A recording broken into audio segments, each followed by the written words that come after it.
Howdy, it is I, the worst streamer on YouTube.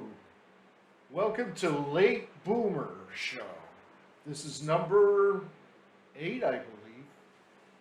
Okay, we're going to have two subjects today. Music and politics. Okay, here, let's start with music. Let's start with the dessert, then we'll have our main course. Here we go.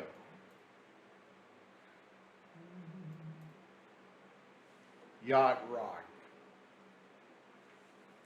Yacht rock. Where does this term come from? Believe it or not, it just came around this time of the year. It's like selling the Etzel and then rebranding it and reselling it to the customers who didn't want it in the first place. What does that mean? Back in the 70s, when rock and roll music went FM, the program directors of AM radio, amplitude modulation, said, "That's a wash, guys. We can't go after the young anymore. Let's try to get a more adult audience." So what they did was they did focus groups, research, demographic research to say who would like this. And these people, the record industry, they knew more than God. So they knew what we liked.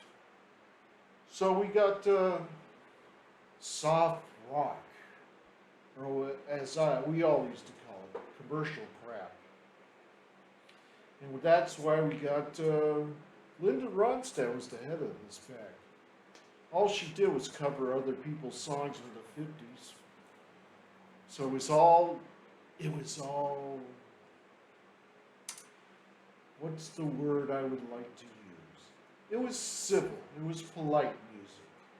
Yes, you could go to the concert, sit down, and not have to worry about marijuana smoke or somebody puking in the aisles or stuff like that. You could take your kids. So AM radio started to put this commercial rock, and what it was, they were meticulously created. Every aspect, these cocaine snorting record executives, they made sure that every note was perfect, the harmonies was Beach Boy-esque, and because we were in the new age, the whole hippie thing just went away. So they made songs that were nice. Lagus and Mendocina, Ambrosia, and all sorts of one-hit wonders. If you like pina colada, that was aimed at the yuppies. So that's what happened. And here we are, the next century, and they had it in the warehouse. What are we going to do with all this crap? Well, we'll just rebrand it and put it on satellite radio. And they did. They rebranded. The music is so bad, people think it's good. Back then. But my generation, we don't want nice music.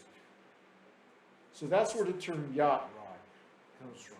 It's supposed to be for the people that have expensive taste, have high taste, they're wealthy, they're beautiful people. They have lawyers, they have butlers and maids and chauffeurs, and they listen to this music. And people say, hey, if they listen to this music, maybe I should listen to this music. Yeah. So that is yacht rock. You guys from the 70s really ruined music. I hope you're proud of yourselves. You're the ones that created this yacht rock, or we used to call it rocky rot. Anyway, so that's on to the next subject. Yes, indeed.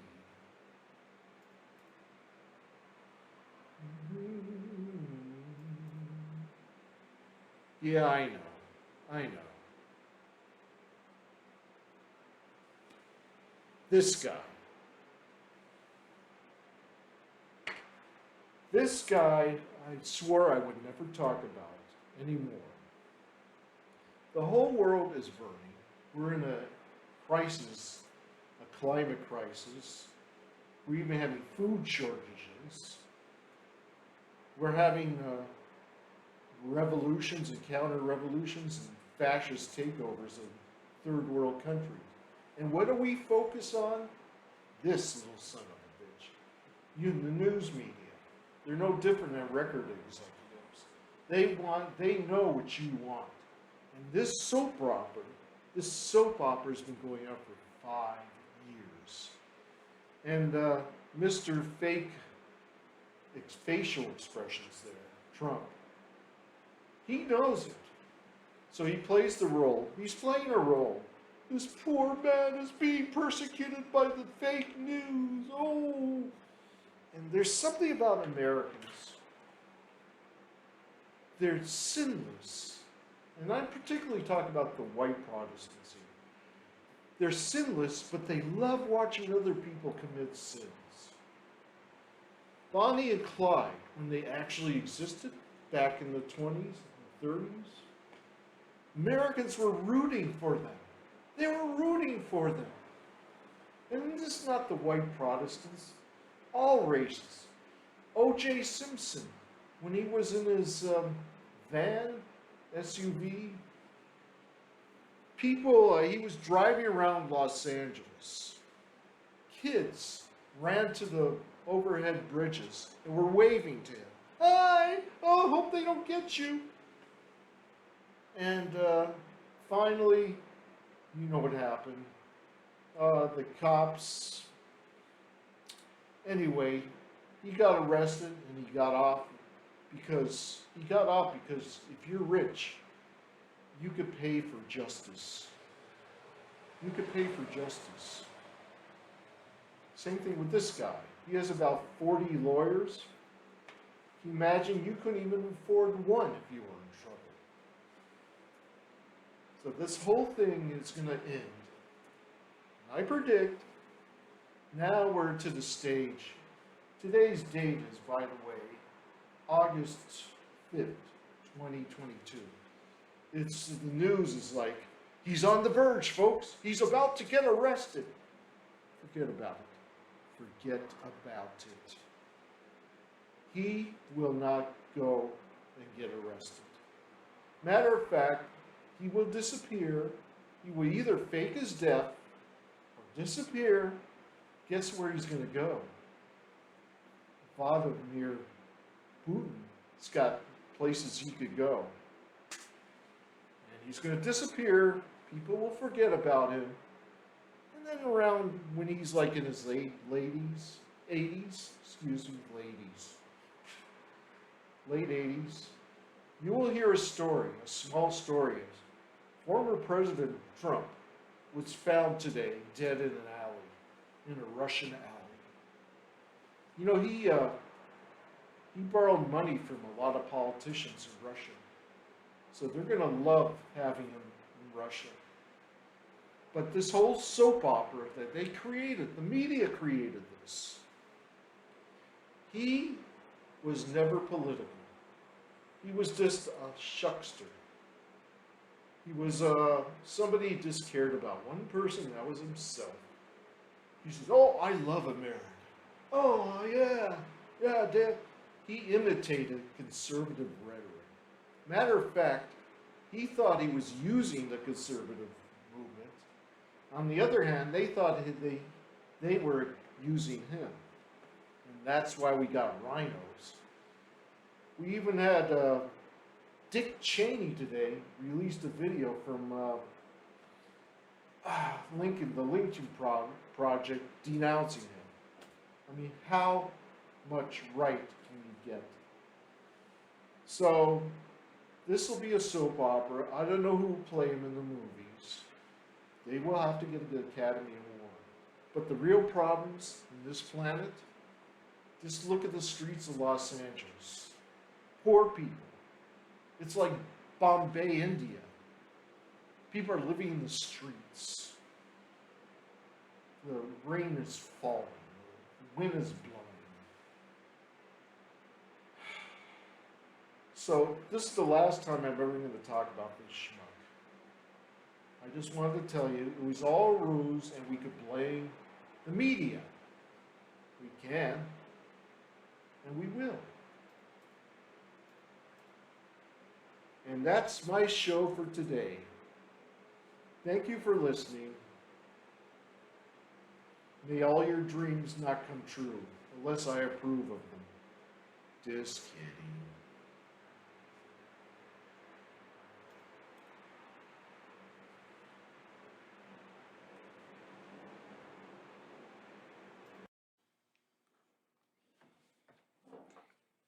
Hi. Got a question for you. Got a question for you.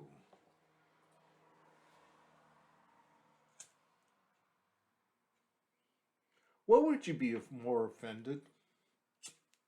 If I would burn the American flag, would that upset you? Or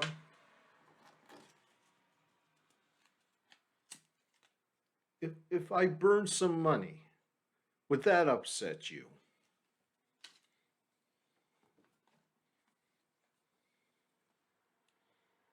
How about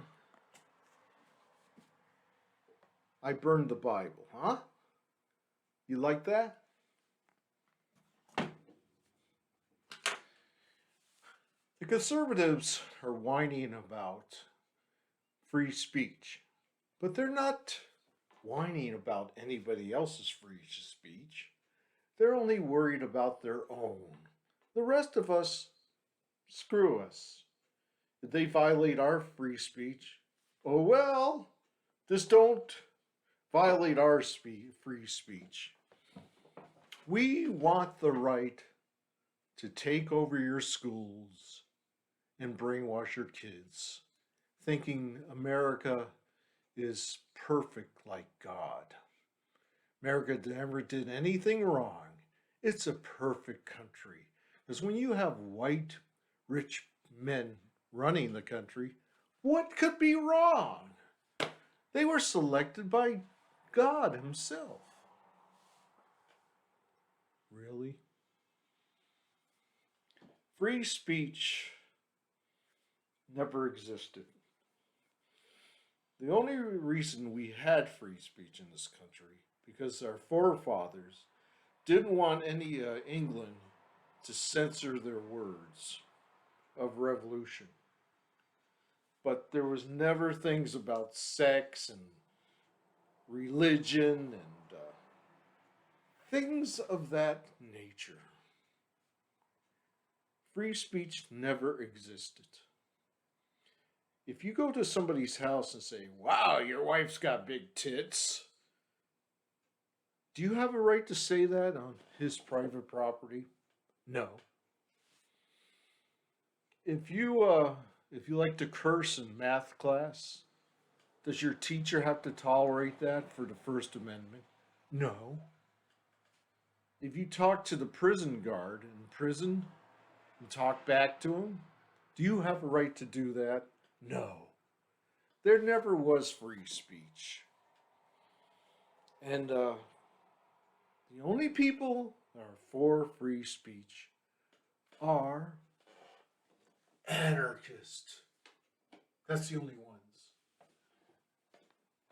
You know, they don't want the left, the right doesn't want the left to have free speech because they talk anti-American. And the left doesn't want the right to have free speech because they're racist and fascist. So no free speech for them. Then who's for free speech? Nobody! So my today's commentary is there's going to have to be a new constitution. If not, then America has no reason to exist. It's only there for wealthy people and religions to keep everybody behaved. That the type of country you want to live in? Fine. Don't count me in. I know my AR-15 is no match to a nuclear weapon, but at least I'll die trying. Just kidding. I was just kidding, okay? But free speech, at what price? What price are you willing to die for free speech?